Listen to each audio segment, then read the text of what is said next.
Yeah, Al, good evening. How are you doing? Hi, Count. Good evening. I'm fine. How are you? I'm doing well, thank you. So, Rajasthan Royals versus Punjab Kings. Yeah. Whom do you support? Between the two, I think I'll go with Rajasthan Royals. Yeah, same here. I did my MBA in Jaipur. Hmm. So in fact, for the it was blasphemy. We were watching the game in 2008 Hmm. from my home in Chennai. So I was the Yeah. only Royal supporter. A bunch of 15 guys who are Chennai Super Kings supporters, and I had a great evening. I'm a huge fan of Shane Warne as well. Yeah. His captaincy was extraordinary in the first season. And even in the following seasons, he may not have had the resources or some of the decisions that punts that he took didn't work for him, but it was still good.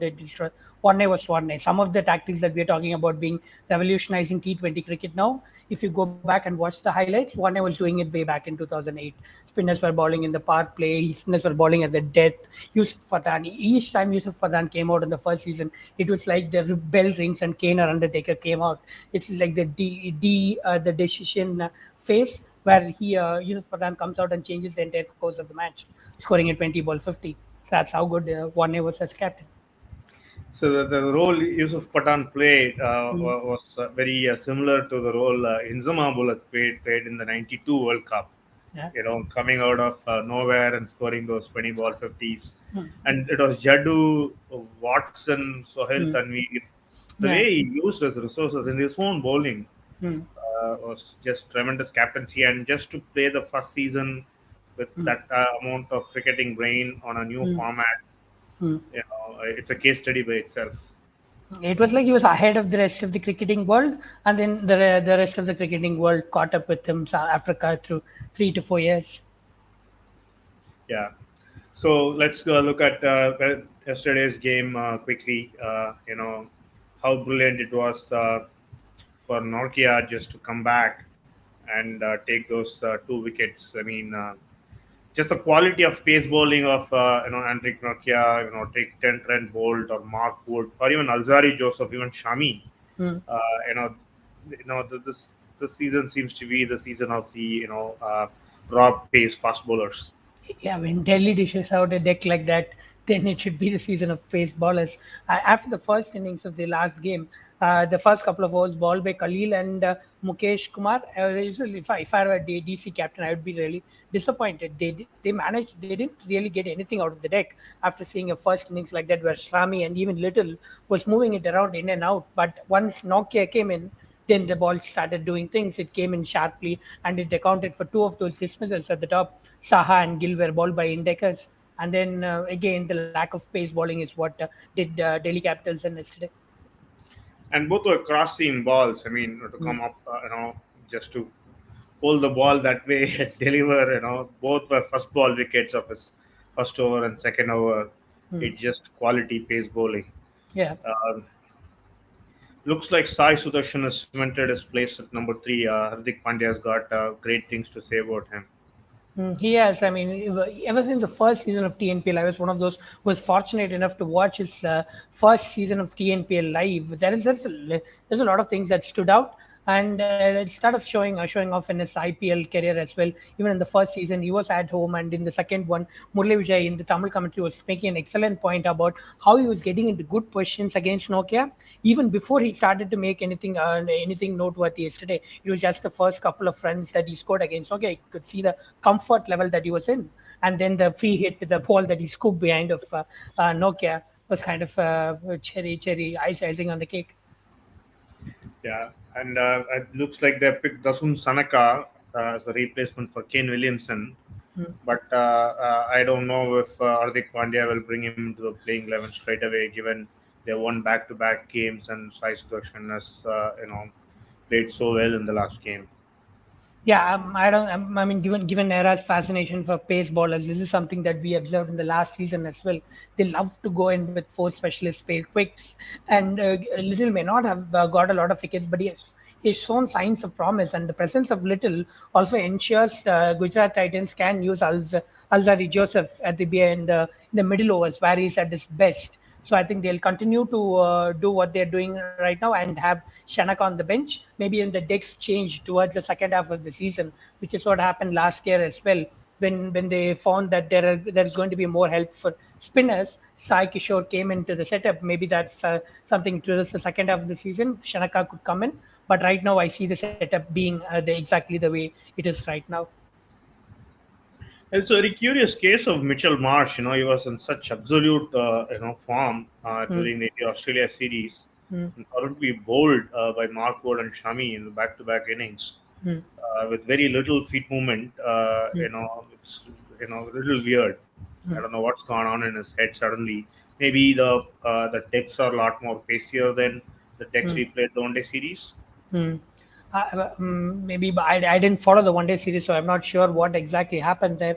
But I think with Mitchell Marsh in this setup, I think he should ideally be opening, but there is no slot open there. Warner has to open, Prithvi Shaw has to open, so that's the only opportunity that he has. And as soon as the power play ends, he's sort of exposed against spinners as well. So I think he's trying to be too aggressive against so pace bowling too early in the innings, and that sort of creating his downfall. Whereas against in pace in ODIs, he has more time. Or in BBL, for example, he doesn't need to field as threatened as he's against spin on these decks. It's a change of format.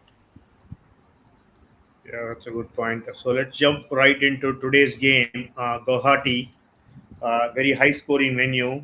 The last game India Sri Lanka played earlier this year. That would be good news for Gujarat. The Sumsanaka scored a century, so did Virat Kohli.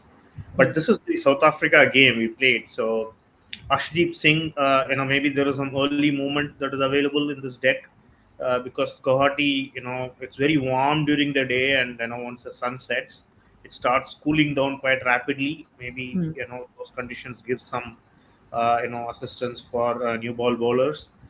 But it does collect a lot of dew for the same reason because it cools mm. down after being so hot during the day. Yeah. Probably that explains David Miller's century. He does, yeah. But I think those wickets may not have been exactly new ball wickets, but it does seem like a flat wicket. We are expecting a flat wicket today because Guwahati is one of the lesser known venues in India, so we do not have a lot of data on it. But based on the last game, it should be a high scoring affair with little in it for the bowlers. And also short boundaries. Square boundaries are both square and straight boundaries are less than 70 yards. Mm. Yeah, short boundaries is a feature of the IPL, with the exception of a couple of venues maybe, but all of the other venues have short boundaries, so that also helps batters a lot. Yeah, this is another game Riley Russell would not want to look back on. And again yesterday, we had him score a duck, unfortunately. Bolt, right? So let's talk about Bolt, and especially versus today's openers. Prabhsimran Singh, Dhawan, and Rajapaksa to come in number three. If Mm, he moves the ball like he did in the last game, mm. Bolt could be again in for early wickets. Yeah, Prab Simran, talking about Prab Simran Singh, is 23 runs in the last game, was one of the most glorious 23 runs I've ever seen. That was how good he was. So it'll be interesting to see his matchup against Bolt today. Bolt is an exceptional bowler against right-handers. He's better against, he's even better against right-handers than he's compared to left-handers. So it's not going to be easy for him. And I think Rajasthan Royals will also be introducing Ravichandran Ashwin early in the innings because Shikhar Dhawan struggles against him. And then Banuka Rajapaksha also doesn't have a good record against off spin. So if there is someone who could take the counter, turn the tables on Rajasthan Royals and Ravichandran Ashwin, it is Prab Simran Singh. And if he's dismissed, then there will be a lot of pressure on Jitesh Sharma to keep the run rate up. So it will be Ashwin versus the left-handers and Chahal versus the right-handers today. Yeah, you do. Yeah. But if it depends on who would bowl second because of the dew factor, It that is, would yeah. have an impact on the spin bowlers. Mm, It'll be interesting to see after the toss mm, whether to pick Rahul Chahar or mm, Chahal. mm. Fantasy 11, you reckon? Yeah, I think that'll play a role. Although in either way, I don't think we'll be going in with Rahul Char because his record against left-handers is not great, and Rajasthan Royals have a couple of left-handers in their middle order.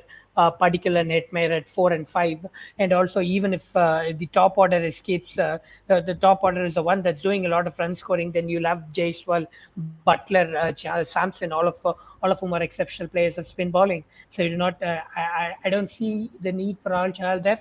So maybe it depends on the toss. We'll decide whether we bring in Ravichandran Ashwin or have both of those Royal spinners. Some statistics on Butler, Jaiswal, and Samson. Hmm. They have scored over 1,200 runs versus Punjab. Hmm. So, I mean, the kind of red hot form that they are in, and Hmm. you could see expect a lot of fireworks from this three. And Yeah. also, they have an exceptional record against left-hand bowlers. They have an average of 40 plus and a strike rate of 160. Yeah, I think Jaiswal has had troubles against left arm quicks, but Josh Butler and Samson deal it with a lot of ease. There is no problem there. But Jaiswal does struggle against left arm seam, so it's going to be a really crucial first few overs for him, and he needs to get through that to be amongst runs. Let's quickly look at the scorecard. The batting of you said Prabhsimran Singh. So 23 of just 12 balls, two fours and two sixers. It'd be good to see how he plays because he wants to play well because Liam Livingston could come back and his spot could be threatened. But like Sai Sudarshan, is again an amazing young talent. Would be good to see him perform again in today's game. Yeah, I think with Batstow ruled out, Prepsim Singh is sort of sealed his spot, irrespective of what happens. I think he's going to be there for the first 7 games. It's Rajapaksha who is under pressure, and maybe even Sikandar Raza. It's two of these players that they need to up their performance to continue to be part of the 11. Livingston put out a tweet saying that he'll be soon part of the IPL. So when he comes in, then the spot Rajapaksa is the one who's likely to make his way out, although the first game might have changed things. So let's look at the game sheet today. Could be some runs for middle order batsmen today. Like for the reason you said about Dhawan and Rajapaksa with Ashwin coming into play early. Uh, the fantasy potential of Karan Raza and Jitesh Sharma could be up today, is what your report says. Would you talk us through a little bit more? Yeah, I think Bolt is an informed bowler. So when he's running in, and when someone like Prabhsimran Singh was basically going out there to throw the kitchen sink at everything that comes out at him, there is going to be a lot of chance for an early breakthrough. So that sort of gets Dhawan and Rajapaksa together, and when these two combine together, Rajasthan will introduce Ravichandran Ashwin, and Ravichandran Ashwin we know is an exceptional bowler against left-handers. So that sort of creates another wicket-taking opportunity. So when it all works out like the reports say, the data say, then you'll obviously have plenty of time for Jitesh Sharma, Sikandar Raza, and Sam Curran to score a lot of runs, and then they'll be the one who will be tasked with putting a lot of runs on the board for Punjab Kings to stay in the game. And considering all of these three players come with dual value, Jitesh Sharma keeps wickets, Raza bowls, he's the second spinner in that 11, and Sam Curran is a strike bowler. So it will likely be going in with all of those players in 11. And it'll be again interesting to see how Samson uses Chahal against this middle order. Yeah, so we discussed about this in the last show as well. We love Samson's usage of Chal, and he'll again use it. Be aggressive with him. I guess he'll start him late in the innings and may also ball an over or two between the 16th and 18th over, which increases his wicket taking potential. Yes, fantastic record against the Punjab Kings. 28 wickets, third highest against a team in IPL. Will you Sorry. believe it? So Chahal has 28 wickets against Punjab. Apparently, it's the Mm-hmm. third highest a bowler has against any team in IPL. So he'll be really looking forward to his chances today. Yeah, yeah. Personally, I'm not a big fan of these season numbers against a team. For example, these setups keep changing. So, if whether or not Chahal has had success against Punjab in the past holds no relevance to me, but I think I guess there is also the matter of feeling at ease against certain opposition. I guess so that also comes into play. Maybe he sees Punjab and he feels, yeah, this is opposition that I've got a lot of wickets in the past, so I'll again go out and have a field day against them. I mean, that's the irrelevance of the the standard pre-match reviews that one reads. Hmm, These are the usual numbers that they publish. Which is not of very high relevance to fantasy potential hmm, when hmm. it comes to against a certain team in a venue. So yeah, and I can totally. Exactly, Count. For example, if you look at the Punjab lineup this year, it has Jitesh Sharma was only played half a season for Punjab. Bhanuka Rajapaksa won one season at Max. Sikandar Raza was never played IPL. Sam Curran, who largely played as a bowler in his 1 year or 2 years with Punjab way back. So what does it matter? Shikhar Dhawan this is the first time that he has come into the setup. So instead of giving us numbers like this, give us relevant numbers. That's why we have created covers of. Yeah. It was interesting to see Ashwin batting ahead of Holder. That was a very interesting move. Hmm, Because Holder does can smack those sixers. hmm. That was an interesting point that I observed. And Yeah. also, yeah, what's your thought on that? You're right, Con. That's what I thought as well. It was surprised to see Ashwin come ahead of Jason Holder, but I think that the reason for that could be Ashwin's impact last year, how good he was with the bat. So maybe Rajasthan think they'll have to show trust in him over Holder. That could be the reason because when you look at them on skill set, Holder is a better T20 hitter than Ashwin. But it's again, it's the last season's number that's dictating things here. And it's a team of leaders. Butler is a captain, of his England 2020 team. Mm, Ashwin, is a leader in his own regard. So is Holder. mm, And recently, they said Chahil is a natural leader as well, is what there was a comment that I read. mm, So, it'll be good, as a team, how Samson really, marshals his resources mm. throughout this, IPL season. Looks like they have a kind of a good team that could Hmm. go all the way to the playoffs. Yeah. The interesting miss one of the players that I found interesting was not part of the last 11 was the Kuldeep Sen.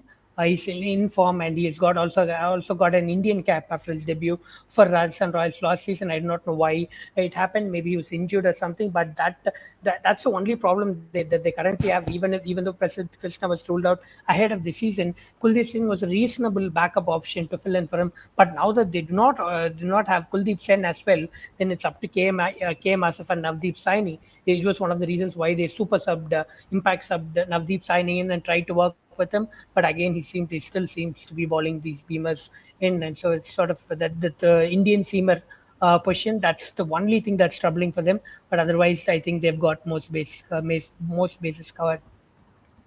And there is a lot of discussions on whether Rabada would play or not. But I thought he would be a natural starter, given he Mm-hmm. had one more days of rest compared to Andriy Norkia.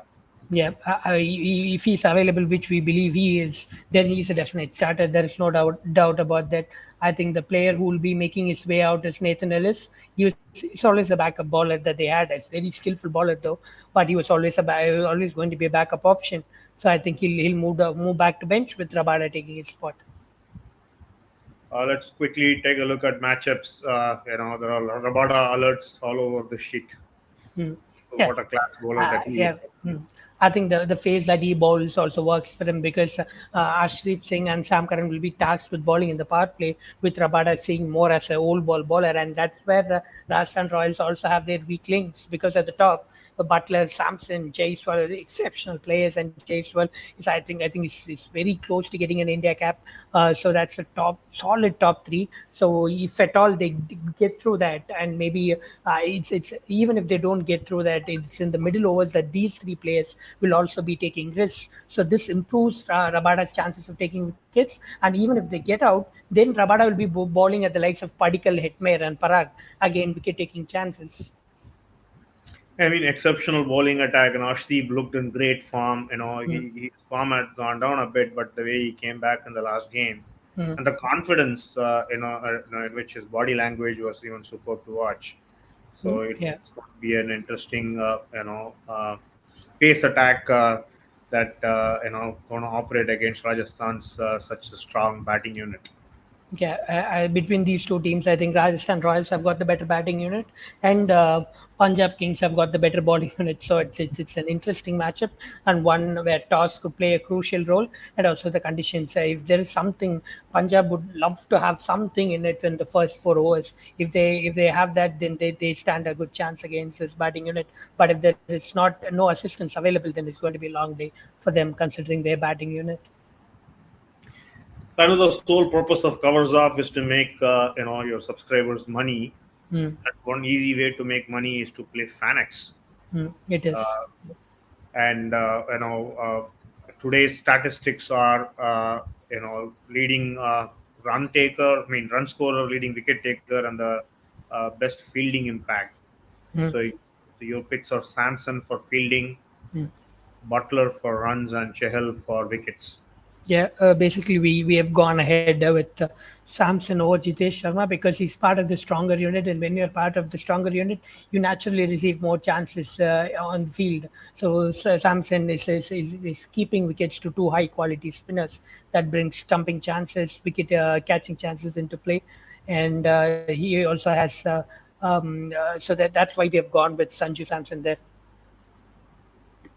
So let's look at the winners of yesterday. There is a player called Chotu, who won big. He won 5,980 rupees by picking Warner, Rashid Khan, and Mohammad Shami. Well done, Chotu. Congratulations. And we had Virat, who won almost 3,000 rupees. And we had three other winners, Chandru, Sachin, and Uday, winning 800 rupees. So it just costs 100 rupees to enter this contest. And today's contest, we have already entered, so it will be on the upcoming tab. So as the FanX as the app, they fund each contest with 10,000 rupees of prize pool, and for every user who joins with 100 rupees, 90 rupees is then contributed to the prize pool. Yesterday we had about 55 users join the contest, so the prize pool was almost 14,800 or 900, if I remember correctly. So that's the exciting part about it. The prize pool keeps growing, and just want to show the price payout structure. So like yesterday's Chotu, right now if you join the contest and if you're a first prize winner, you win 4,900 rupees. I mean, given that there are only about 40, 50, 60 people joining the contest, the probability of winning, because there are as many as 20 winners, the probability of winning money is very high. It is, yeah. I get a lot of questions in DMs about what is FanX and what are those alerts regarding. It's basically you could go to fanx.in and download the app and also start playing. It's a fantasy game where instead of the traditional model where you select 11 players, here you'll have to select three players. So that's the difference. You'll have to select the batter you think is going to score most runs for the day, the bowler who's going to who you think is going to pick most wickets, and the player who is going to have the biggest fielding impact. So that is Yeah. basically it. It's a simpler version of the traditional game that you play. Yeah, very true. I mean, for anybody who's wanting to give fantasy gaming, a start, fanex.in is the easiest way to get started. So it's fanex.in to download the app. For downloading the app, you get 500 free coins. And using those coins, you can join contest to win money. And using that money that you win, you can join the super contest. Yeah. So coming back, I just want to hide my screen. Coming back, let's talk a little bit about Coversoft's premium product. So Mm, apart from standard pack covers pre-toss predictions, of yeah. course it covers FanX Mm, and the daily fantasy formats of Dream 11 and MPL. mm, But Coversoft now has a premium subscription that yeah. covers other platforms as well. So talk to our viewers a little bit more about that. So premium is basically for the planned expansion that we had when we set up the idea of covers of. We had certain plans in mind. We are closer to closer to implementing them now than we were when we started up. So that's why we have launched premium subscription. Premium subscription basically lets you we go as deep as we do with daily fantasy here, but with different fantasy platforms like Exchange 22, Radio, Sixer, one of these platforms. This is what we have started first, and we have also giving out post toss and in play predictions. This is basically what we are doing with standard plan, is that only giving predictions that we see before toss. So it's basically based on the data that we have, based on the analysis we do. There are certain opportunities that open up before the toss happens. So those are the options that we give out in our article as part of the standard plan. But there are only certain opportunities only open up after the toss or during the game, and these are the things that are being covered in the premium subscription. So that's one side of what we do. And then there is a multi-platform expansion that we're doing, where we cover 5x more fantasy platforms than we do with the standard plan. And there are also a few other features. Fantasy tools is something that I am personally very excited about, and they're closer to launch. Yes, some have a technical problem, which is why we couldn't launch it as early as we thought we would be able to. But that's again coming very soon. And then we also have my match notes and post match analysis going as part of the package. I'm very excited about the fantasy tools. The early days, 25 years back, probably I would spend about 4 hours a day on Crick Info Stat Guru. Hmm. But this looks like, Stats Guru on steroids. Yeah, I think it's basically, as a fantasy gamer, it's what I felt I needed. Again, the covers of entire covers of is basically what I felt I needed, which is why we're doing what we're doing with covers of. So this is another thing. When I played those leagues, I felt if I could have these tools when I am playing these games, it will make my experience much better. So that's part one, the step one of what we are going to do with the fantasy tools, is addressing those needs. Yeah. So just to wrap up the show, for viewers here, we've shown, if you're a cricket watcher, cricket fan, and you are on the wall trying to figure out how to play fantasy, covers off makes it, very very easy, educates you, arms you with a ton of information, with Al's insights, and up to the level of actual player picks, whether you're playing on a Dream 11 platform or you're in the predictions market, or you're getting started with a simple fantasy app like FanX, and also all the way to Exchange 22, Sixer, Radio. There are so many formats, covers of, they cover player picks for every single game of IPL. Just go to coversoff.ai, and there are just a few spots left for the premium subscription, where it will be converted to lifetime.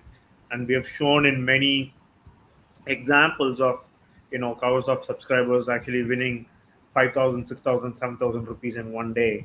So the investment in the subscription, pays back just in a day or in a couple of days, and then the rest of your lifetime you keep earning money by, playing fantasy cricket and watching the sport cricket which we all love.